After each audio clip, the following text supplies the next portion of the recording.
Rencana kenaikan iuran BPJS Kesehatan menuai beragam tanggapan dari masyarakat. Mereka berharap jika iuran naik, kualitas pelayanan kesehatan di rumah sakit juga harus ditingkatkan. Buat saya sih kalau misalnya BPJS dinaikin harganya itu kan tidak menjamin masyarakat itu akan mendapat Layanan. pelayanan yang lebih baik. Jadi ya saya kurang setuju sih kalau buat itu. Setuju ya, alasannya itu ya Pak ya. BPJS Kesehatan. Kalau selama ini mendengar keluhan dari teman-teman nakes itu memang banyak tunggakan terkait dengan BPJS, sehingga mungkin memang perlu optimalisasi pembayaran BPJS, memang perlu. Tapi kalau memang tarifnya dinaikkan, maka perlu juga peningkatan kualitas layanan, sehingga ada keseimbangan di situ. Ketika tarifnya naik, maka kualitas layanannya juga diperbaiki. Saya yang juga sebagai anggota atau peserta BPJS merasa keberatan. Saya pun juga bertahun-tahun ya kan, setiap bulan selalu aktif membayar BPJS sebagai tanggung jawab warga. Itu kalau betul-betul pemerintah menaikkan BPJS ya mohon dipikir ulang. Rencana kenaikan iuran BPJS Kesehatan, solusi tambal defisit atau justru akan membebani masyarakat? Kita bahas bersama Timbul Siregar, Koordinator Advokasi BPJS Watch. Selamat siang Pak Timbul. Selamat siang Mas, selamat siang. Pak Timbul, data BPJS Kesehatan PBI atau yang subsidi itu juga masih karut-marut. Sekarang iuran untuk peserta BPJS Kesehatan Mandiri malah akan dinaikkan. Kebijakan tepatkah ini?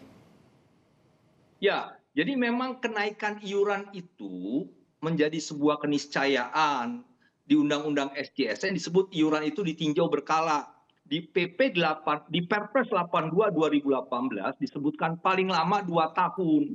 Jadi kalau Menkes mengatakan 5 tahun itu juga sebenarnya sudah melanggar ketentuan Perpres 82 2018. Nah, tentunya memang kalau kita lihat cash flow-nya program JKN itu memang mengalami penurunan aset bersih yang memang mengancam terjadinya defisit secara keseluruhan. Karena sejak 2023, 2024, dan 2025 kemarin rasio klaimnya itu di atas 100%. Di 2023 dan 2024 itu sekitar 106%, maka defisit ya. Nah, tapi bisa ditutup oleh aset bersih yang memang masih dipegang oleh JKN, BPJS Kesehatan. 2025 meningkat lagi rasio klaimnya. Nah, ini yang akhirnya di 2026 ini aset bersih itu sudah semakin berkurang dan potensi terjadinya defisit di 2026 ini semakin terbuka. Karena memang sejak 2023 itu Permenkes 3 2023 itu menaikkan tarif inasi bijis dan kapitasi. Jadi biaya manfaatnya naik. Nah, kemudian juga pasien-pasien katastrofik itu meningkat dan juga kualitas kuantitasnya sehingga pembiayaannya semakin membengkak, semakin membesar. Nah, tetapi tidak diikuti oleh kenaikan iuran. Nah, itu kan rasio klaim kan biaya manfaat dibagi iuran, penerimaan iuran. Nah, ini yang memang menurut saya harus segera dinaikkan iuran itu supaya bisa mengimbangi ataupun melebihi biaya manfaat. Kalau dia lebih besar iuran ini, maka rasio klaim bisa di bawah 100%. Kalau rasio klaim di bawah 100% itu baik, yang bisa nanti membentuk aset bersih. Nah, jadi kembali persoalannya kan adalah yang dinaikkan siapa? Yang menurut saya dari 3 jenis kepesertaan di BPJS Kesehatan di program JKN ini kan ada penerima upah, PNS, TNI, Polri, pekerja swasta yang bayar 5%. Itu setiap tahun naik karena ada kenaikan upah minimum lah untuk pekerja swasta minimal. Persentasenya tetap, upahnya naik, kan artinya iuran akan naik. Nah, yang kedua, peserta mandiri. Kalau peserta mandiri sekarang kan sudah sangat sulit karena disandra oleh tunggakan iuran yang dijanjikan oleh Pak Menko PM sejak Oktober 2025 untuk dihapuskan. Menurut saya itu yang pertama dilakukan dulu dan direalisasikan. Sehingga peserta kelas 3 mandiri ini nanti tidak tersandra, dia bisa membayar iuran secara rutin tiap bulannya, menjadi pendapatan real. Kalau selama ini kan iuran 6 bulanannya itu disandra oleh tunggakan iuran, harus bayar dulu semuanya, nggak mampu bayar tunggakan. Nah, iuran bulanannya tidak terbayar, akhirnya nonaktif. Nah, ini yang menurut saya tunggakan ini harus dihapus dulu. Nah, setelah itu lihat dulu kondisi kondisi ekonomi kita, apa betul dia bisa dinaikkan dengan kondisi saat ini. Menurut saya, setelah penghapusan tunggakan itu dilihat dulu kondisi ekonomi dan jangan dinaikkan dulu untuk peserta mandiri yang kelas 1, kelas 2, kelas 3. Lihat kondisi setahun 2 tahun ini. Nah, yang menurut saya urgent untuk dinaikkan adalah peserta PBI JKN dan PBPU Pemda, yaitu peserta yang iurannya dibayar oleh pemerintah pusat APBN dan APBD, PBPU Pemda tadi. Nah, kalau ini kan tidak membebani masyarakat. Jadi saat ini menurut saya yang harus dipastikan naik ya iuran yang dibayar oleh pemerintah. Sekarang ini kan 42.000 ya. Nah, per orang per bulan. Nah, sebenarnya sejak 2025 wacana menaikkan iuran itu sudah ada.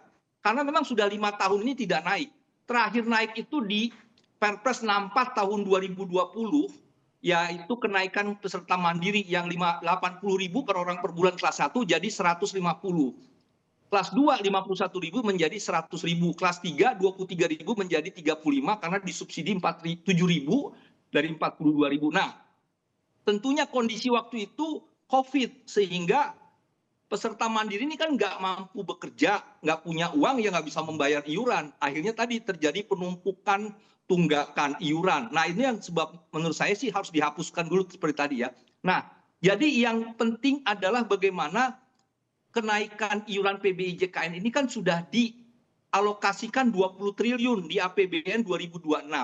Waktu itu skenarionya 2025, PBI JKN ini yang naik dari 42.000 menjadi 57.000. Jadi kalau 42.000 itu kan alokasi setiap tahun sekitar 48,7 triliun. 42.000 kali 96,8 juta orang kali 12 bulan itu 48,7 triliun. Nah, kalau ditambahin 20 triliun, maka dia akan naik menjadi 57 ribuan, 57.250 per orang per bulan. Nah, ini yang tidak dijalankan, malah dicadangkan 20 triliun itu, sehingga iuran sekarang masih 42.000. Nah, artinya 20 triliun itu belum menjadi pendapatan real si BPJS Kesehatan. Ini yang akhirnya menyebabkan ada potensi defisit.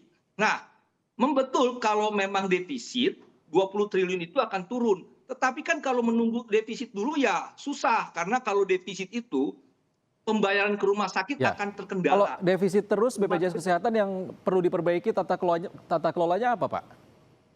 Ya, pertama memang kan kalau mengenai pembiayaan itu kan kendali mutu, kendali biaya. Nah, biaya ini memang harus dikendalikan dalam rangka misalnya tidak terjadi fraud, atau memang terkait dengan bagaimana mengupayakan rujukan itu tidak berjenjang. Sekarang sudah ada Permenkes 16, tapi faktanya masih berjenjang, yang di rumah sakit tipe C keluar biaya, masuk ke rumah sakit tipe B keluar biaya, tipe A keluar lagi. Nah, sekaligus aja ke tipe A gitu, tanpa lagi biaya BC. Nah, ini yang menjadi bagian dari kendali biaya. Kemudian juga menurut saya pemerintah harusnya tidak hanya melulu ngomongin soal iuran, harus ada upaya kenaikan pendapatan itu dari cukai.